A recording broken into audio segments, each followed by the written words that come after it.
तर नमस्कार विद्यार्थी मित्रांनो, स्वागत आहे आपल्या नवीन एका व्हिडिओमध्ये. तर मित्रांनो, तुम्हाला 10वी-12वीचा रिझल्ट जे मित्रांनो ते सांगणार आहे. तर कधी लागणार आहे ही रिझल्ट तुम्हाला पूर्णपणे माहिती जी आहे ती सांगणार आहे. तर तुम्ही पूर्णपणे माहिती जी आहे ते नक्की बघा. तर मित्रांनो, तुम्हाला कशाप्रकारे फॉर्म भरायचा आहे हे पण तुम्हाला सांगणार आहे आणि कोणत्या वेबसाईटवर तुम्हाला फॉर्म भरायचा आहे हे पण तुम्हाला सांगणार आहे. तर तुम्ही जरा स्किप न करता आजचा व्हिडिओ ते पूर्णपणे बघा. तर मित्रांनो, तुम्हाला व्हिडिओ आवडला लाईक आणि शेअर आणि सबस्क्राईब करायला अजिबात विसरू नका.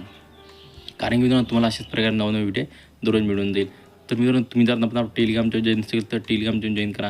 कारण की मित्रांनो, तिथे तुम्हाला PDF आणि सर्व जे माहिती आहे ती मित्रांनो भरतीची येते तुम्हाला देत असतो. तर मित्रांनो, तुम्ही लवकरात लवकर टेलिग्रामच्या नाते जॉईन करून घ्या. तर मित्रांनो, चला जरा वेळ न घालता आपण आजच्या व्हिडिओला सुरुवात करूया. Maharashtra board result 2024. नमस्कार विद्यार्थी मित्रांनो, स्वागत आहे आपल्या नवीन एका माहितीमध्ये. तर मित्रांनो, तुम्हाला 10वी-12वीचा निकाल पाहण्यासाठी विद्यार्थ्यांना खूप काळजी वाटत आहे. तर तुम्हाला संपूर्ण माहिती आहे ते सांगणार आहे. तर कशाप्रकारे फॉर्म सबमिट करायचा आणि 10वी-12वीमध्ये तुम्हाला रिझल्ट कशाप्रकारे पाहायचा हे तुम्हाला सांगणार आहे. तर ही रिझल्ट जे आहे ते कधी लागणार आहे हे पण तुम्हाला सांगणार आहे.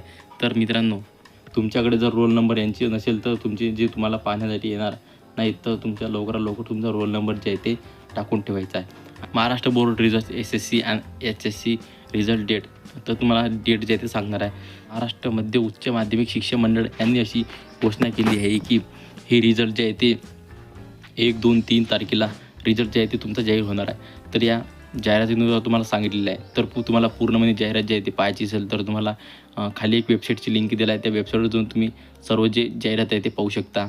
आणि तशाच प्रकारे तुम्हाला कोणकोणत्या वेबसाईटवर कसा फॉर्म भरायचा हे तुम्हाला खाली दिलं आहे डिस्क्रिप्शनमध्ये. तिथून तुम्ही त्या वेबसाईटवर जाऊन तुम्ही पूर्णपणे आपला फॉर्म जे आहे ते सबमिट करू शकता. तर मित्रांनो, कशी वाटली माहिती मला एकदा कमेंट करून नक्की सांगा. तर मित्रांनो, पुन्हा भेटूया आपल्या अशा व्हिडिओमध्ये. तर मित्रांनो, जय हिंद, जय महाराष्ट्र.